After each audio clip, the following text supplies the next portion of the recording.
My dad was a man who against the odds made it, and but he would get up at usually 5:30 in the morning, and he would say, if I get up, you're going to get up too.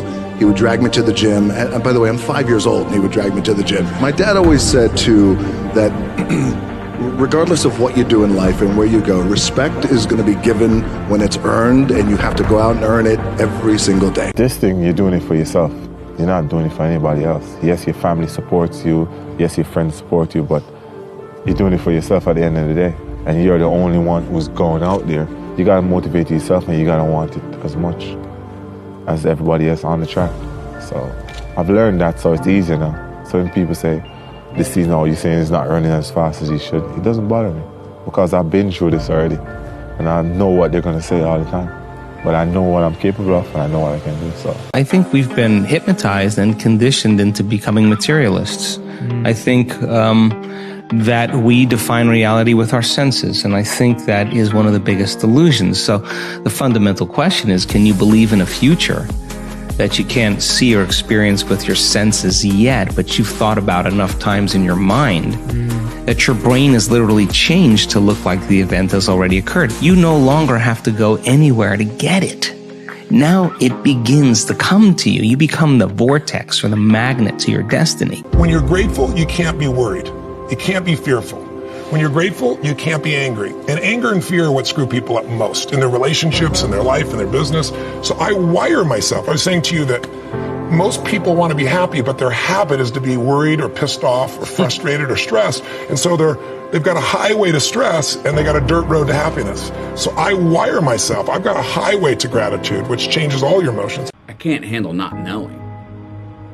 I can't handle not finding out. I don't want to not find out. The not knowing will drive me crazy. The wondering what if. Damn it. It was right there. It was right there. Why did you do that? What was I going to be embarrassed of failure? Going to be ashamed of losing? I mean, those are already two things that when I just say them, if I hear somebody else say that to me, I'm reaching out going, no, dude, fail more. No, don't be ashamed. Screw up. Find out. Find out and lose. Find out and fail rather than sit back and wonder, I'm not sure. I had to learn drive. If you don't have drive, then you quit cultivating your talent. Because once you rest and once you say it's over, I've gotten to the mountaintop, then your talent starts to dwindle. That hustle, what I call hustle, is very important, because at some point you're going to be able to pull the hustle back just a little bit, and then you pick your spots. The time right now is a hustle to set things up so that in the future you're able to cut back just a little bit and just pick your spots. You visualize where you want to be and what you want to accomplish, and you kind of get lost in the process of day-to-day, grinding it out and working, pulling on ours if you have to. It's just about not losing vision and not losing sight of what you're trying to accomplish, no matter what hurdles you have to go through. So I think that kind of relates to whatever you're doing, whatever major you've chosen or what you're interested in. So for me in basketball, and it's about visualizing, whether you write it down, put it on the wall, do something, what your goals are, and get lost in the process of day-to-day grind, day-to-day getting better every single day. Asking questions, aligning yourself with people that have been through it before, that are experienced, and leaning on that advice, and just trying to outwork the next person, and that's the biggest thing. Fear will get the worst of the best of us, and peddlers of influence count on that. If fear is cultivated, it will become stronger. Comparison is a formula for misery.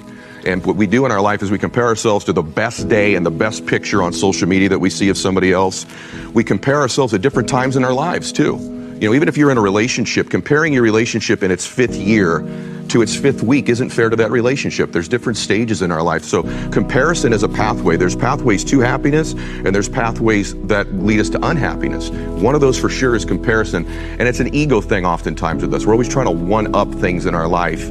It's a matter, I think, really of being more present in the moment in your life and saying, I deserve to be happy right now. Look, you have to stop looking at what you don't have and what's not happening for you, and start appreciating like what you do actually have. Like, my man, you got on a nice watch, like your hat is fresh, like there's a lot of things, your family, there's a lot of things to be grateful for, and that's the only way you can climb out of like a place of focusing on what you don't have, is by focusing on like, man, what do I have to be thankful for? And everybody got something to be thankful for. Even a homeless man, if he wanted to, he could be like, yo, I'm breathing today. Like, you know what I mean? Like, my arms work, my legs work. You can start very small, and it's a process, but that's how you can get up out like of a negative space like that. I meditate every day. If I don't do it, I feel like I'm constantly chasing the day, as opposed to being able to be controlled and dictate the day. Not that you're calling the shots on what comes forward, but the fact that I am set and ready for whatever may come my way. I have a calmness about whatever comes my way, and a poise. And that comes from starting the morning off with meditation. For me, it's really just listening to my inner self. That's basically it. Like, you sit in silence and you just allow these thoughts to come forward, and you get a chance to observe the self. I think one of my greatest inspirations or things that I would feed off of basically was just obviously people not believing in the cloud of doubt that kind of I felt hung over my head, and wanted to just prove everybody wrong. I wanted to make it, and I was going to make it regardless of what anybody said. All I have to say is that this is hard work. I've worked hard for a long time, and it's not about, it's not about winning, but what it's about is not giving up. If you have a dream, fight for it. There's a discipline for passion, and it's not about how many times you get rejected but you fall down or you're beaten up. It's about how many times you stand up and are brave and you keep on going. Thank you. Your body's a lot stronger than your brain sometimes. And you gotta catch your brain up. Your muscles will be ready to keep going. Your brain will have its limit. You know what I'm saying? And be like, I can't do no more. And then your body will follow suit. But when you can break the mental barriers, you'll notice, damn, I could do way more. I was crazy. You know what I'm saying? I had way more in me. So I think that's an example of like feeling like you can't, like you exhausted, or you about to, you overwhelmed, and then being clear that, this is just how I feel to be pushing yourself more than you ever have, demanding more. That's just the natural way it feels. When you press your line and press yourself to produce more and to be better, you know what I'm saying? Do you have any regrets? No, don't have time to regret. We move on, because we are acceptable for what we are, not what we think we should be. I'm accepted in myself by what I am, but not as I think I should be, because that's a lie. I'm a sinner, I'm an old sinner. I've done some bad things, I've done some good things. So, you just forgive yourself and move on. It's always a little bit frustrating to me when people have a negative relationship with failure. Failure is a massive part of being able to be successful. You have to get comfortable with failure. You have to actually seek failure. Failure is where all of the lessons are. When you go to the gym and you work out, you're actually seeking failure. You want to take your muscles to the point where you get to failure, because that's where the adaptation is. That's where growth is. Successful people fail a lot. They fail a whole lot more than they succeed, but they extract the lessons from the failure, and they use that, the energy, and they use the wisdom to come around to the next phase of success. There's no cut in the corner. There's no magic bullet. There's no cheat sheet. It's really simple, as complex as it may sound. Hard work. Work hard. Believe in yourself. They tell me all the time, Chico, that's another name that I got, by the way. They say, Chico, you're so lucky, Chico. I say, man, you know what's funny? Harder I work, luckier I get. It's really that simple. Short steps, long vision. The number one thing that's going to change your life, the only thing that will change your life, change your business, change your money, change your relationship, is you must raise your standard. Now, I know that sounds boring, stupid, basic, but it's the truth. The only thing that changes our life long term is when we raise our standards. We are told that if we're beautiful, if we're skinny, if we're successful, famous, if we fit in, if everyone loves us, that we'll be happy. But that's not entirely true. But the most important journey I think all of us will go through is the journey in ourselves, to find our truth, to find who we are and what makes us happy. And that's what the great ones do. They marshal and harness their resources, their mental focus, their physical energy, their personal willpower, their individual gifts, their time, and they focus them on just a few things. And I want you to think about it in your life. If you stripped away all the noise, you focused on the signal, you stripped away all the complexity, you got monomaniacally concentrated on just a few things, of course you'd be brilliant at those few things. If there is something that you feel is good, something you want to do, something that means something to you, try to do it.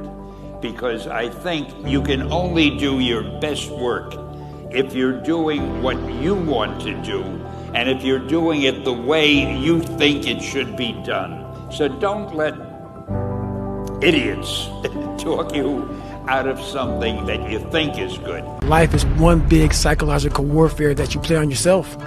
You play on yourself, man. The most important conversation I ever had is with myself. And the shit I was telling myself was so tough, it was so wrong, it was so misguided, and it started to be what you say to yourself every single day. So I started flipping this into a whole different, I started being a master of what I was scared of. I was scared of my mind. And I became literally a master of that mind. And that's what from now on, it sets me apart from most people. You have to have this knowing that, okay, it may not work today, it may not work tomorrow, but this is the right thing, and this is what I'm doing, and this is what's feeding me. So that would be the best advice that I can give you. That knowing, just believe in what you're doing, and if you don't believe in it, then you're not doing it. You haven't figured out the thing that you do best yet. When you feel it and when you know, no one can tell you. You only have to be right once. Here's the truth. This is the reality, okay? Nobody's going to believe in you until you've already done it. Nobody's going to come and celebrate with you until you've already done it, all right? The work is going to come before the belief, which means you're going to have to work for a long time by yourself with no applause, with no awards, with nobody telling you good job. No one's going to believe in you in the beginning, nor should they. Be okay with that. Work like hell and advertise. You get it? Work like hell, go to bed, and early to rise, work like hell and advertise. So you work your ass off, and then you let the world know about your work. That's what it is all about. Let people know if you have a company, if you have a movie, if you do sports. Work your ass off, but then advertise and let everyone know. They say an alligator is so ferocious it'll kill a lion, but I can kill an alligator with my bare hands. Little old E.T., how? They say when you want to kill an alligator, you kill it right after it eats. Because right after it eats, it gets satisfied, and it goes to a state like it's almost paralyzed. Some of y'all in this room, are you paralyzed? You had a little success? You've done what nobody else in your family has done, and now you chilling? Come on, you ain't hungry no more? Next hunting, I need you to stay focused. Why? You should still be hungry. If the lion is the king of the jungle, how can he be the king of the jungle? If he's not the biggest, the elephant is probably one of the biggest. He can't be the fastest because that's a cheetah. He can't be the smartest. So he's not the biggest, the fastest, or the smartest. So how does a lion become the king of the jungle? His mentality. That's the only difference of a lion and an elephant. I just want to encourage people to stay away from people who tell you to stay in your lane, all right?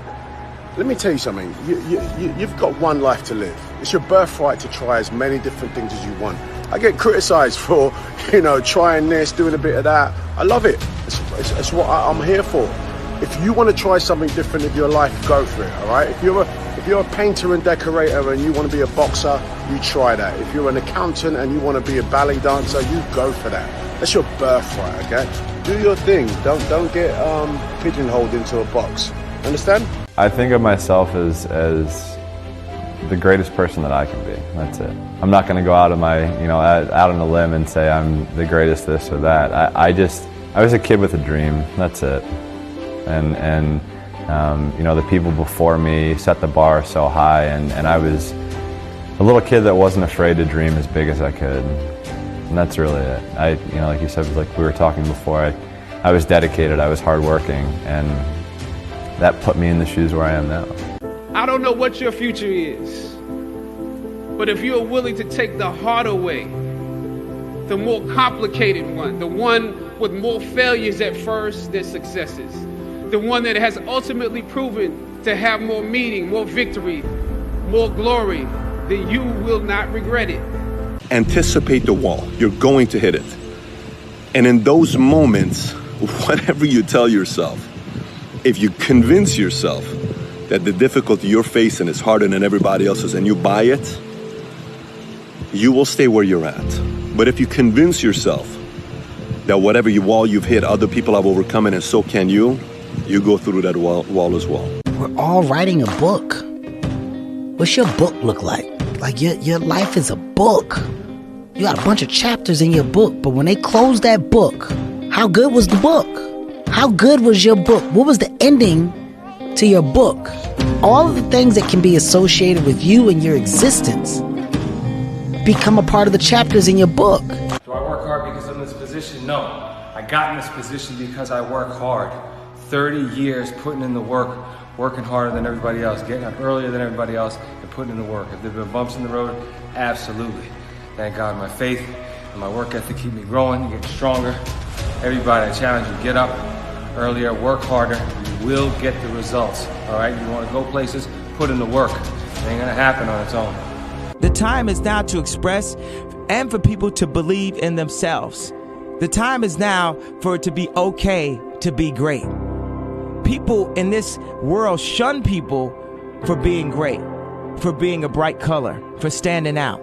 But the time is now to be okay to be the greatest you. Happiness is the key because there's so many people that you see either in this industry or just in life in general that are going through their days and may have everything they could ever want, but they're not happy, So you have to focus on what makes you happy and make decisions in your career, in your life that make you happy.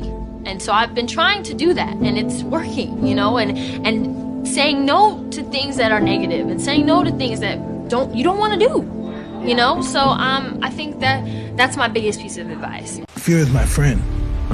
I love fear. Fear allows me to reach my highest potential. The fear of failing is an illusion. Yeah. Fear is an illusion, but we have to have desire. We have to have something that pushes us. Fear pushes us. When you don't have that feeling no more, it's over. When you don't get that fear no more, it's over. Yeah. I used to worry about a lot of stuff in my life, worry about what people think, worry about making people happy, worrying about X, Y, and Z.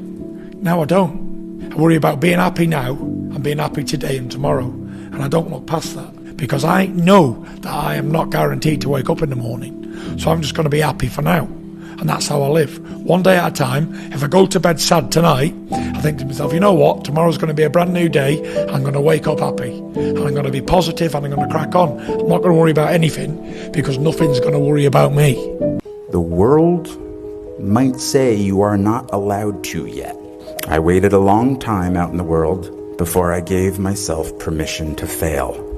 Please don't even bother asking. Don't bother telling the world you are ready. Show it. Do it. Ever tried? Ever failed? No matter. Try again. Fail again. Fail better. Behind every moment of adversity, there's a lesson and a blessing. You just got to hang in there to see what it is. How many of y'all had some days and you ain't think you was gonna make it? Now, you wanna know something? Your track record for surviving bad, unbearable days, your track record is 100%. See, once you understand that, you can get on with living. A lot of people, y'all be tripping yourself out.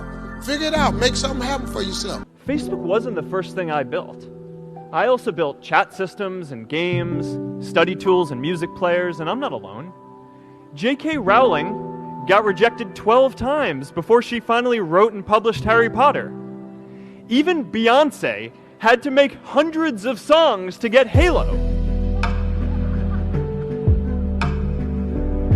The greatest successes come from having the freedom to fail. Siddhartha Gautama, the Buddha, he said that good people have to get out of the bed every day and try to empty the ocean with a ladle, right? It's great if somebody has an amazing education, but I know from my own experience and my own life and other people that I work with that you don't have to have a degree to have value or to, you know, be of tremendous worth to different businesses. That street smarts, that experience, that just kind of internal, kind of creative know-how is just as valuable as a degree. I fear living a life where I could have accomplished something and didn't. That's what I fear. I don't fear death. You don't fear the unknown? I love the unknown. I love the, you know what I want on my tombstone? On my tombstone, a quote from Horace Mann, great educator. Be ashamed to die until you have scored some victory for humanity. Life's not easy. Life is not easy. It is not. Don't try to make it that way. Life's not fair. It never was. It isn't now, and it won't ever be. Do not fall into the trap, the entitlement trap, of feeling like you're a victim. You are not. Get over it and get on with it. And yes, most things are more rewarding when you break a sweat to get them. I know that I'm example. I know 100%. In the pitch and outside the pitch. So, I'm always smile. I'm happy, man. I'm blessed that I play in a fantastic club. I have a fantastic family. I have 4 kids. I'm healthy. I have everything. So, the rest doesn't interfere on me. So, I'm very, very glad. Your lack of commitment is almost an insult to the people who believe in you, and that's what I'm trying to tell myself. I said, there's people who believe in me, so this is what I'm telling myself right now, today. There's people that believe in me, and me having this half commitment. It's not what the fuck I am. It's not what my people. It's not what the people who believe in me deserve. And I want to, you know, I want to give back to the people who believe in me and give them that belief, you know, and prove that belief correct. So our nose is located right above our mouth. Suppose you don't brush your teeth for 3 days. Though this nose is right here, it won't tell you you have not brushed your teeth. The whole room will know you have not brushed your teeth, but you will not know. This is the human predicament. It's very easy to see what's wrong with this guy, what's wrong with her, what's wrong with her. It takes a lot of observation to see what's wrong with this. That level of keenness of observation is missing in most people. Steve Jobs said, when you grow up, you tend to get told that the world is the way that it is, and that your life is to live your life inside the world and try not to get in too much trouble and maybe get an education and get a job and make some money and have a family. But life can be a lot broader than that when you realize one simple thing, and that is that everything around us that we call life was made up by people that are no smarter than you. I gave the sport of boxing my whole life. I dedicated my whole life to the sport of boxing. All I ever wanted to do was put my family, my mother, my father in a comfortable position. My dad is a millionaire. My mother, she's a millionaire. The investments were for my grandchildren, not just my children. Yeah. You know, put them in a position. That's really what it's about. Yeah. Giving back. Like I still outwork the brokest person. Yeah. In the room, I still outwork the brokest person I know.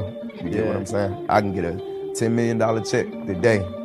I'm gonna be the hardest working person I know the day after. A lot of the things that I buy, like the luxury things I buy, like I be too busy working to enjoy them. You get what I'm saying? I got them on standby until, you know what I'm saying? Until I feel the need to, because I don't feel like I've done half of what I'm set out to do.